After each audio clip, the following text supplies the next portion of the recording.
lagi dengan Abu Iko, senang banget bisa balik lagi buat teman-teman. Dan ini dia vlog yang sering banget ditanyain dan akhirnya aku bisa share buat teman-teman. Ini dia review Koridor 1 Transjakarta.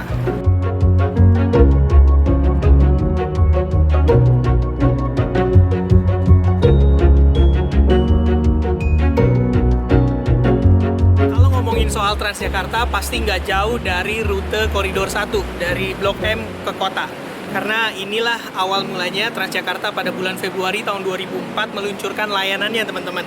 Dan koridor 1 ini dari Blok M sampai ke kota adalah koridor yang bener-bener signature-nya dari Transjakarta kalau aku boleh bilang.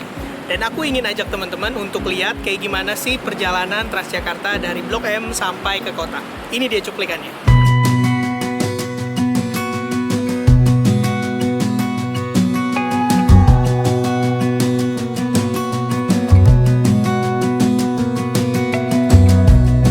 As a young girl, the fields were mine.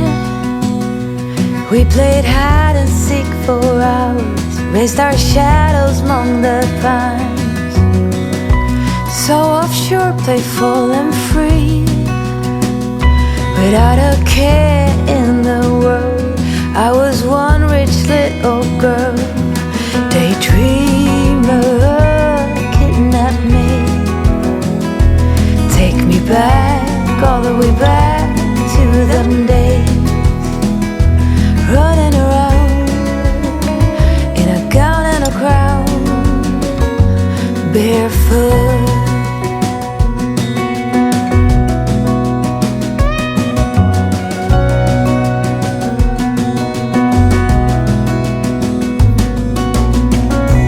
No mistake ever kept me late. We spent summers catching fireflies and winters on our skates. One big smile across my face. We used to dance our way to church on Sundays. Mama set the pace.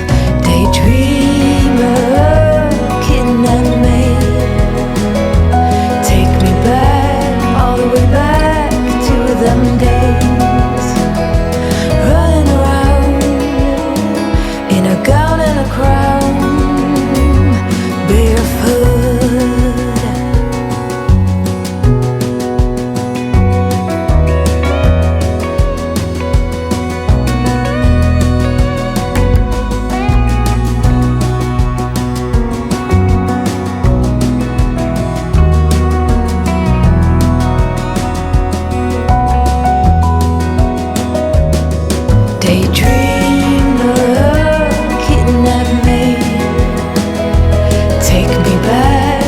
Way back to them days.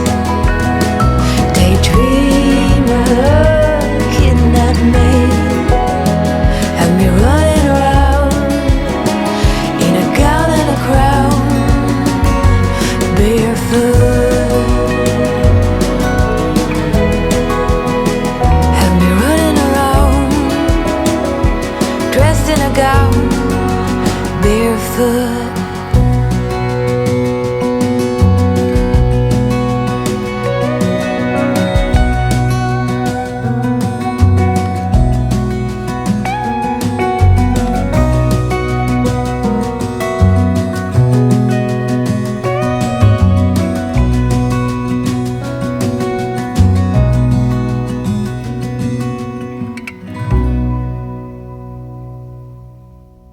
Gimana? Seru ya pemandangan perjalanan dari Blok M menuju kota. Dengan jarak yang nggak terlalu jauh, kita bisa ngelihat perubahan landscape yang sangat beragam dan gambarin dinamisnya kota Jakarta. Halte-halte di sepanjang koridor 1 Transjakarta bisa dibilang halte-halte legendaris juga nih teman-teman. Ada halte Blok M yang melekat dengan terminal bus dan pusat perbelanjaan kawasan Blok M. Ada halte GBK, halte Duku Atas, tempat pusatnya Transit Oriented Development. Ada halte Tosari, Bundaran HI, Sarinah, Bank Indonesia, Monas, dan Harmoni yang langganan dialihkan kalau terjadi demo, banjir, kerusuhan, atau pembangunan MRT. Dan ada juga halte Mangga Besar, Glodok, dan Kota Tua yang punya banyak banget spot bersejarah di sekitarnya. Semuanya memberikan kesan yang kuat betapa berpengaruhnya Koridor 1 Transjakarta bagi pergerakan dan perkembangan kota Jakarta. Monas. Please check your belongings and step carefully. Thank you.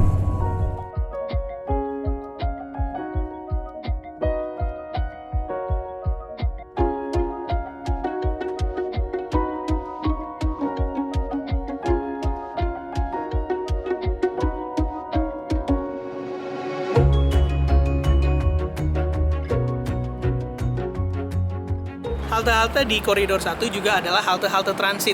Teman-teman yang ingin nyambung ke koridor-koridor lainnya seperti koridor 2, koridor 8, koridor 13, teman-teman bisa berhenti di salah satu halte yang ada di koridor 1 ini, teman-teman. Dan yang juga menarik dari koridor 1 ini adalah uji coba WiFi gratis di halte-halte sepanjang koridor 1, teman-teman. Aku pernah bikin liputannya, aku pernah nyobain langsung kayak gimana WiFi gratis di haltenya. Dan ini jadi nilai plus kalau teman-teman sebagai pengguna Transjakarta ataupun wisatawan yang ingin nyobain Transjakarta, nggak perlu pusing dengan koneksinya, ngecek jadwal bisnya, karena selain ada WiFi gratis yang bisa teman-teman akses, kedatangan bus sudah terintegrasi dengan aplikasi pihak ketiga, salah satunya adalah Move It. Awalnya sempat pengen nyobain semua rute yang ada di koridor 1, bukan hanya yang Blok M Kota, tapi juga rute-rute alternatif lainnya. Cuma karena pandemi, memang akhirnya nggak semuanya dioperasikan. Tapi untungnya aku masih tetap bisa nyobain beberapa rute nih, teman-teman. Seperti ini cuplikannya.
Ngomongin soal rute, juga ngomongin soal jenis armadanya.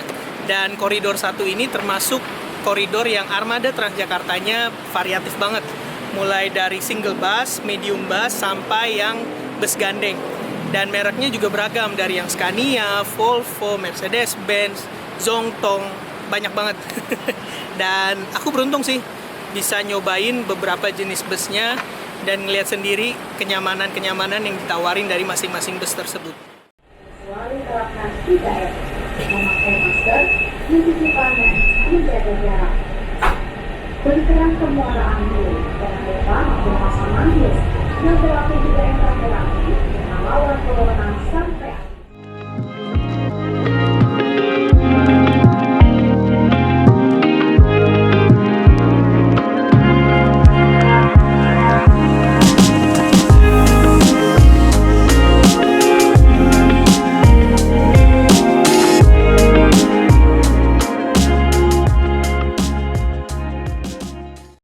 Waktu tahun 2014, Transjakarta meluncurkan layanan 24 jam untuk koridor 1 ini.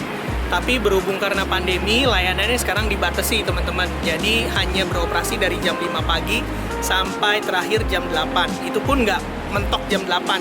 Kadang-kadang setengah 8, haltenya udah ditutup karena Transjakartanya udah lewat yang terakhir. Jadi berharap sih ketika nanti kondisi sudah memungkinkan, layanannya bisa 24 jam lagi, karena aku yakin Transjakarta itu punya standar keamanan dan kenyamanan yang sudah baku, sehingga kalaupun kita harus berpergian dan itu berpergian di saat subuh, tengah malam, atau larut, kita tetap bisa menggunakan layanan Transjakarta ini karena pasti aman dan nyaman, teman-teman. Seru banget ya nyobain koridor 1, dan memang sih ini koridor yang kalau aku pas ngantor setiap hari pasti aku naikin, karena rute rumah ke kantor aku lewatin koridor 1 ini. Dan memang sih aku melihat kesini-sininya semakin banyak perubahan-perubahan yang dilakukan oleh Transjakarta. Haltenya perlahan-lahan mulai satu persatu direvitalisasi. Dan katanya 2021 akan banyak kejutan-kejutan yang dihadirkan oleh halte-halte yang direvitalisasi di Transjakarta. Jadi teman-teman yang penasaran tungguin di 2021 ya.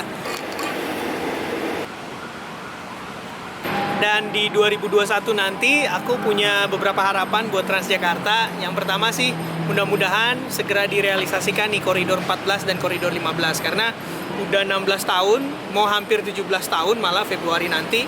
Tapi koridor 14 dan 15-nya belum ada tanda-tanda nih ya. Dan yang kedua, aku berharap integrasi Transjakarta benar-benar bukan hanya sekedar jargon. Di beberapa tempat memang sudah kelihatan, tapi di banyak tempat lainnya integrasinya masih punya banyak challenge. Indikator sederhananya adalah kita nggak kepanasan dan nggak kehujanan ketika berganti moda transportasi khususnya dari Transjakarta.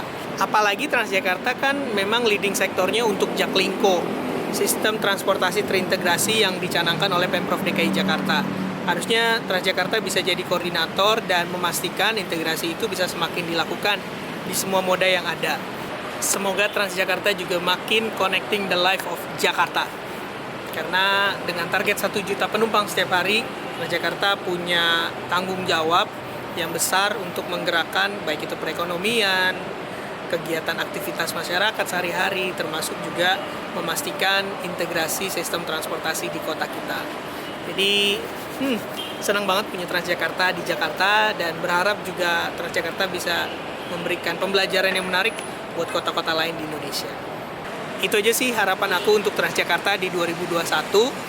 Aku juga berdoa semoga semua insan Transjakarta, termasuk kami juga pelanggan setia Transjakarta, bisa sama-sama menjaga, merawat, dan memastikan keberlanjutan dari layanan-layanan Transjakarta. Dan 2021 pasti aku akan lebih banyak lagi nge-review layanan-layanan pengembangan yang dilakukan oleh Transjakarta. Seperti ini informasi dari aku, semoga informasinya bermanfaat dan bisa mendorong teman-teman untuk lebih menggunakan transportasi publik dan kasih masukan-masukan yang berarti buat pengembangan sistem transportasi di kota kita. Dan jangan lupa share terus hal positif buat sekeliling kita. Sampai ketemu di Urban Vlog di 2021 dan makasih banyak untuk support teman-teman. Teman-teman juga punya harapan, masukan, kritikan, saran, pengembangan buat Transjakarta di 2021. Tolong tulis di kolom komentar di bawah ya teman-teman. Dan makasih banyak untuk teman-teman yang selalu rutin ngasih masukan.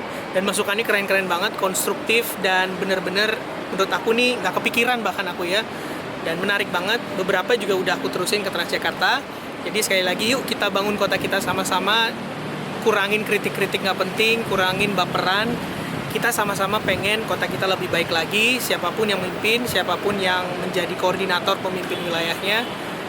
Tapi yang paling penting adalah yuk kita jalanin peran kita sebagai warga negara untuk ceritain, untuk kasih masukan, untuk kritisi, sehingga kota kita benar-benar milik kita, bukan milik segelintir orang aja. Selamat tahun baru, selamat menjaga imunitas kita, dan pastikan 2021 lebih kinclong dari 2020.